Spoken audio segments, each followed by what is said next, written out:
Alors, la mise en œuvre des levures qui sont d'ordinaire sous forme sèche demande traditionnellement des étapes très fastidieuses qui passent par leur réhydratation dans un mélange d'eau sucrée à 38 ou 40 degrés, plusieurs étapes de réacclimatation pour petit à petit pouvoir utiliser cette suspension de levure revivifiée et pouvoir les apporter à un mou de raisin.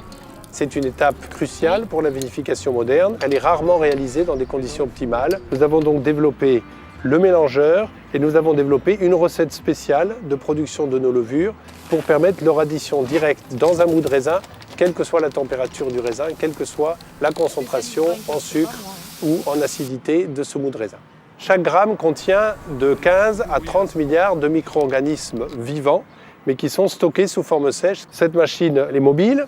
Cela permet aux cavistes ou aux opérateurs de la porter au pied de chaque cuve. Et il y a donc juste 7 vannes à ouvrir et ça permet une aspiration des levures présentes dans le cône, leur mélange instantané dans la partie rotor-stator et leur activation instantanée. Et on peut en gros apporter 10 kg de levure en 30 secondes à 1 minute 30.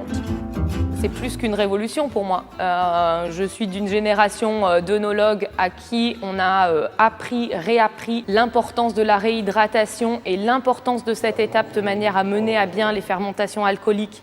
Aujourd'hui, à la fois les opérateurs sont surpris par la rapidité de la mise en œuvre, mais les œnologues ou les directeurs et les responsables techniques de sites de production, on est face à un vrai paradigme, à savoir qu'on leur explique qu'ils n'ont plus besoin de cette étape pour obtenir les mêmes résultats. Et il y a effectivement pour moi une vraie rupture technologique dans le mode de fonctionnement et de réflexion du levurage.